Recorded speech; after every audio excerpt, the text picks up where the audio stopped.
In today's class, we will revise all the one words from chapter 1. Okay, one words from chapter 1. Before that, I'll revise again your practical geometry 2 sums. That is what all sums we did in the practical geometry. Construction of tangents. Okay, two types you learn construction of tangents. One way is through center. The second way is through alternate segment theorem. Okay, so first one we will revise again through center. Suppose if I take a circle of radius, let's take 3.5 centimeter. Okay, let's take a circle of radius 3.5 centimeter and you have to draw a tangent through center. Okay, tangent using center. So first what you will do, first you will put a dot, you will draw one circle first. Of how much radius you have to take? 4.5. Okay, so first you take your scale, you measure your 3.5. Okay, so take from here 3.5. This is your 3.5. Okay, take exactly your measurement 3.5. And then what you will do? Draw one circle.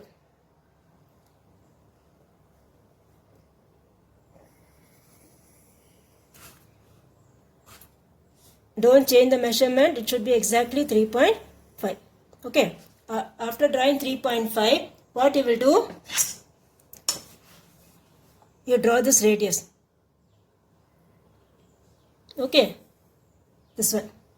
From this point, we need to draw the tangent. So what we will do? You can take any measurement. Okay, take any measurement in your compass. Keep your compass over here. And then put one semicircle like this.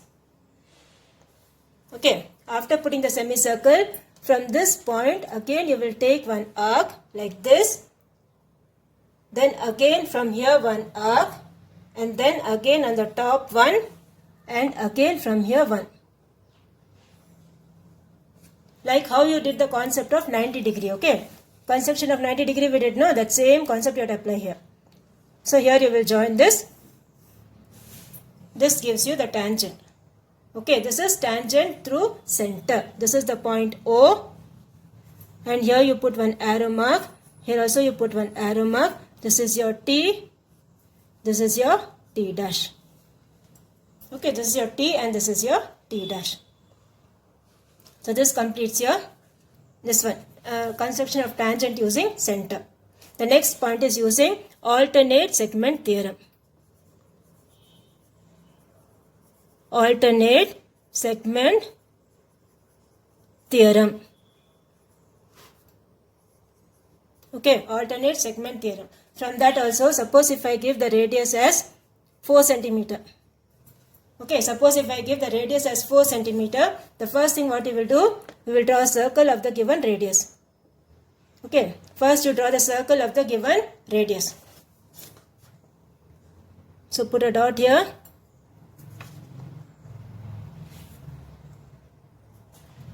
Draw the circle.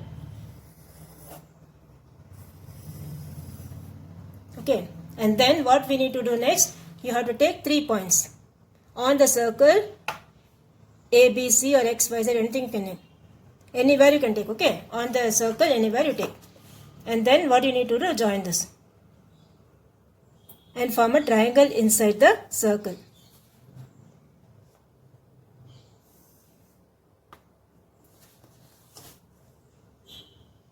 Anywhere on the circle you take 3 points. And then what this theorem says, alternate segment theorem, angle between the two chords, this is the chord and this is the second chord, okay? Angle between two chords is the same as angle between the tangent and the chord. That is what this theorem says. So what we need to do, keep your compass pointer here, any radius you take and cut one arc like this. Okay, any radius you take, cut one arc like this. And then with that same measurement, keep it on this point because this point only you are drawing the tangent. Okay, this point only you are drawing the tangent. So keep your pointer here and then again cut one arc.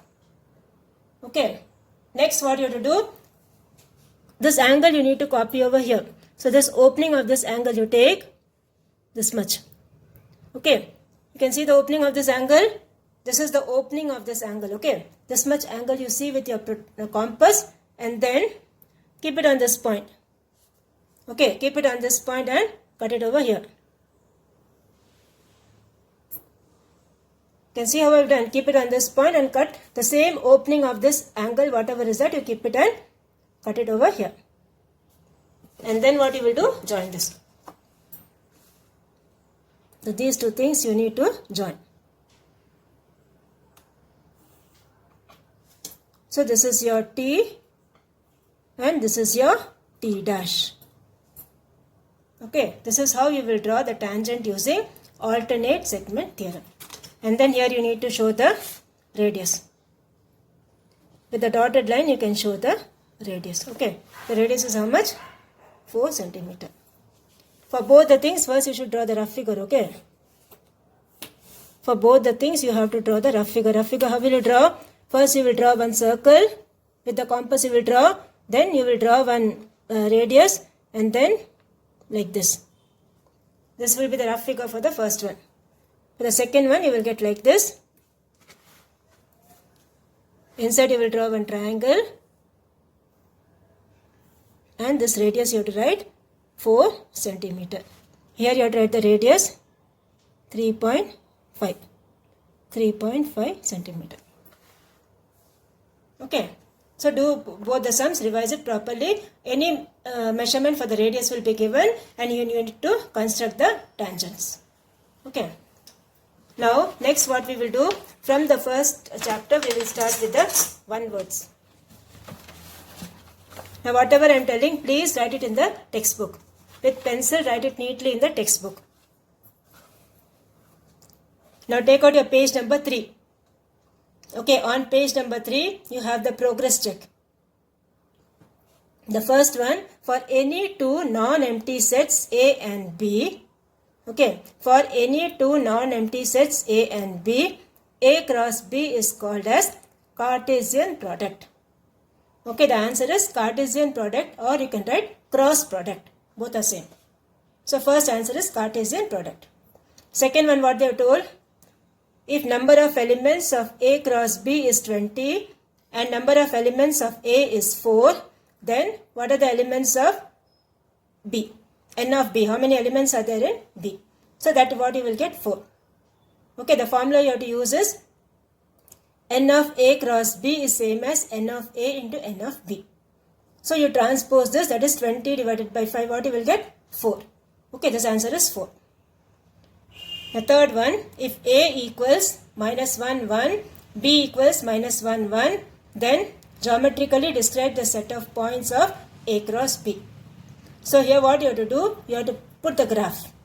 Put the graph and see. So you will get minus 1, or you can do with this itself. Okay, minus 1, then you have minus 1, 1 again, then you have 1, minus 1, and then you have 1, 1. Okay, so this is how you the answer for the third one. Fourth one you have, if A and B are the line segments given by the transversals minus 4, 3 and minus 2, 3 respectively, represent the Cartesian product of A and B. So what you do? A cross B you have to find. So minus 4, minus 2, minus 4, 3, then 3, minus 2, then 3, 3. Okay, just the answer for the fourth one. Now next what you do? Next we will go for this one, page number 11. Next you take out your page number 11. Now page number 11 what you have? Relations progress check again. Okay, see these all can come as one words in your choose the right answer. So please prepare these things also. Relations are subsets of Cartesian product. First answer is Cartesian product. Relations are subsets of Cartesian products and functions are subsets of relations. So first dash you write Cartesian product, second one you write relations. The second one, true or false? All elements of the relation should have images, which is false. Okay, second one is false. Third one, all elements of function should have images, that also is false. Fourth one, if R is a relation from A to B, then the domain of R equals A. So that is always not true. Okay, so this fourth one also is false. Now fifth one you have, if f is a function from n to n, that is natural numbers to natural numbers. F is a function from n to n is defined by f of x equals x square. The image of 1 and 2 are, so what you will get, x square means 1 into 1, that is 1. 1 into 1 is 1. Next is 2. So 2 square, what you will get? 2 into 2 will give you 4. So first answer is 1, second one is 4. Okay. Now the sixth one, what is the difference between relations and functions? Okay, so this can be asked for 2 marks, okay. What's the difference between relations and functions? So here you write,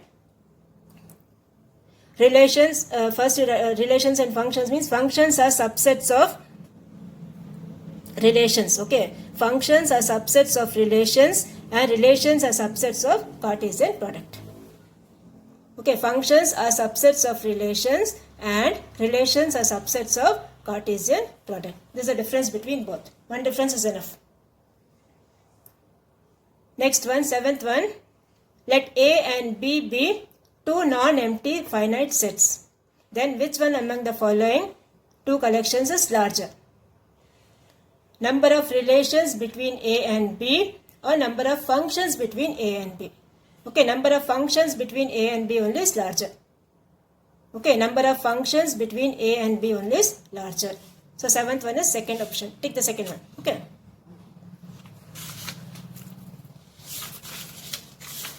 Next, if you have, see wherever notes and all are given, that also you see. In the box they have given notes and all, the definitions also you have to see. Okay, see all that.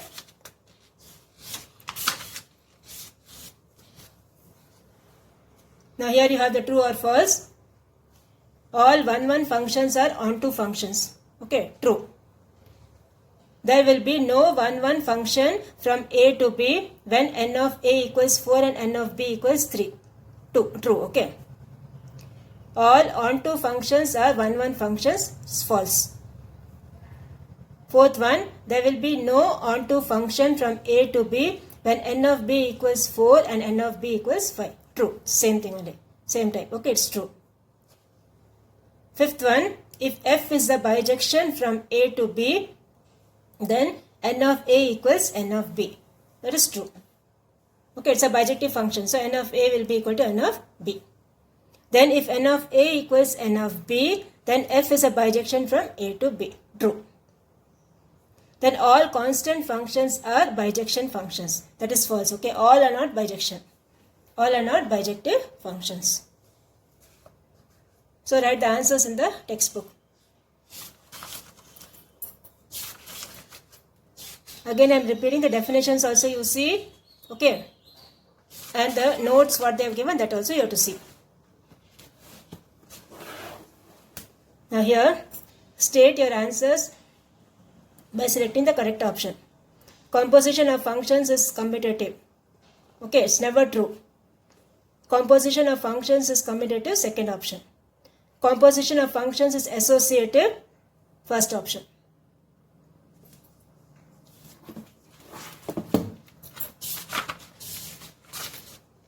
And then the one word from the exercise you would have ticked it, right?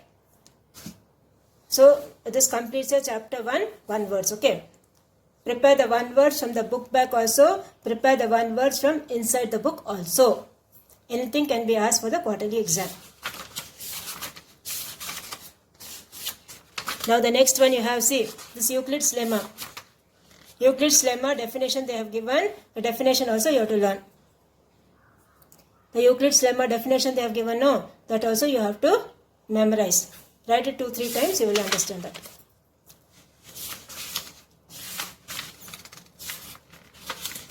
And then the next we will go for this one. Okay, the page number 47. Take out your page number 47. You have two integers a and b are congruent modulo n if a and b have same remainder. Okay, two integers a and b are congruent modulo n if a and b have same remainder. Now the next one, when the set of all positive integers which leave remainder 5 when divided by 7. So the answer is 129. Okay, when you divide by 7, it will leave the remainder 5.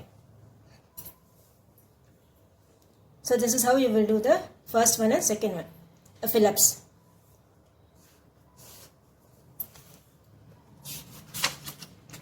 And then these sums also you try. See here what they have told. The positive values of k such that k minus 3 equals 5 mod 11. You solve it. Okay, like this how you have solved it, like this you solve. So k minus 3 equals 5. So this will be 11 into 5. K minus 3 is 55. Transposes k value will be 58. These types you have done in your classwork. You can refer that. Okay. This second one also we have done in the classwork. Third one is when the remainder, when this is multiplied or full multiplication is divided by 6. So multiply this and divide by 6. You will get this answer. Okay. 5,9,58472.1. Multiply all this, divide by 6, you will get this answer.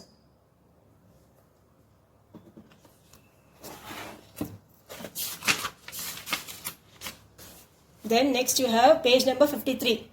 On page number 53 you have the fill-ups. See here.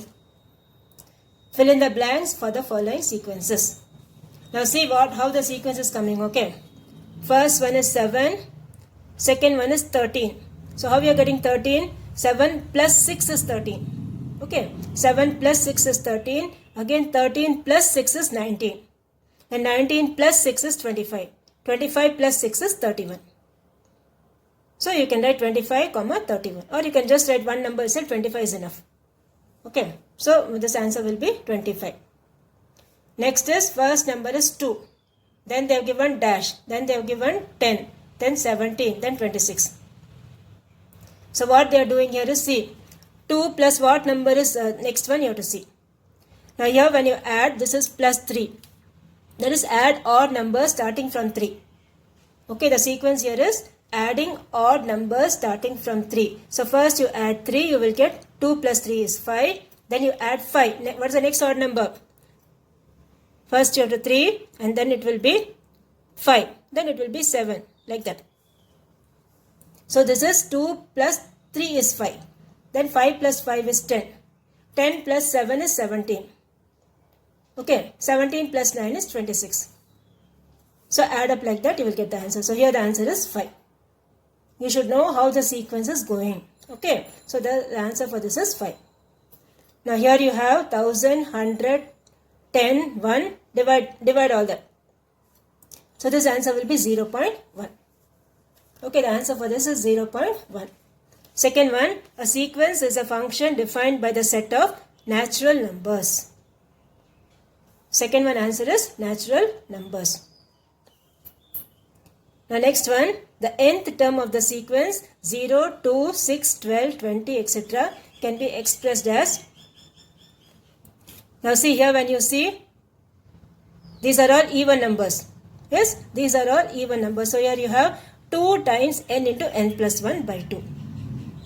So what will happen? 2 and 2 will be cancelled. The answer for this is n into n plus 1. Okay, the answer for this is n into n plus 1. Now the fourth one, all sequences are functions, which is true. All functions are sequences, that is false.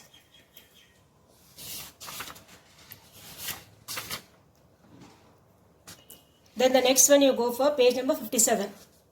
Page number 57.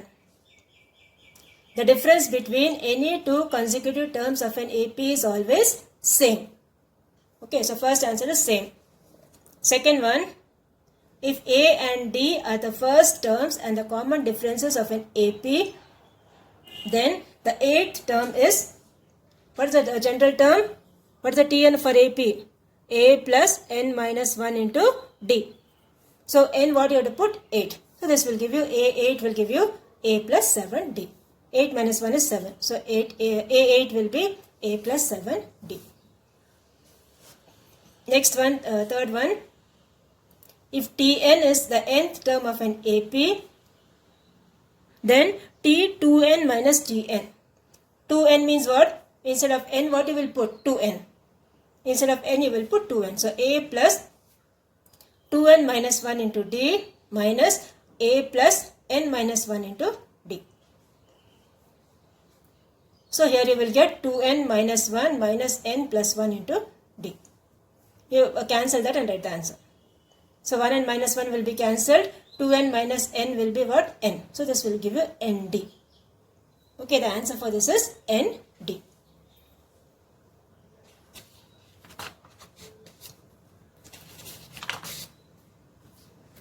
Now here you have this one, page number 61. On page number 61 you have, if every term of an AP is multiplied by 3, then the common difference of the new AP will be, everything is multiplied by 3 means it will be what? 3 into d. The common difference is d, no? So the common difference of the new AP will be 3d. Okay, the terms are a plus d, a plus 2d, a plus 3d, like that. So when each term is multiplied by 3, what you will get? It will be 3d. Now next is, 3 numbers a, b and c are in AP. When a, b and c are in AP, what you will get? B minus a equals c minus b. Yes? So transpose this, you will get b equal to 2b equals to a plus c. So b will be equal to a plus c divided by 2. So the answer for this is b equals a plus c divided by 2. Then the next one, page number 63. You have the sum of the terms of a sequence is called series. Okay, the sum of the terms of a sequence is called series. Next one, if the series have finite number of terms, then it is called a finite series. Third one, a series whose terms are in arithmetic progression is called arithmetic series. Okay, the answer for this is arithmetic progression, AP. You have to write the full word arithmetic progression. Fourth one, if the first term and the last terms of an AP are given, then the formula for finding the sum is Sn equals n by 2 into a plus n. Okay, Sn equals n by 2 into a plus n. This completes your one word still arithmetic series. Okay, the geometric series and the other ones, one words, we will start in the next class. Now, your homework for today is to take your first one, exercise, this one, page number 4. Take out your page number 4, this one. Example 1.2. Example 1.2. Okay, page number 4, example 1.2. Then you go for exercise 1.1. Question number 6, third one. Then question number 7, first one and second one. Okay, these sums you do it as homework for today.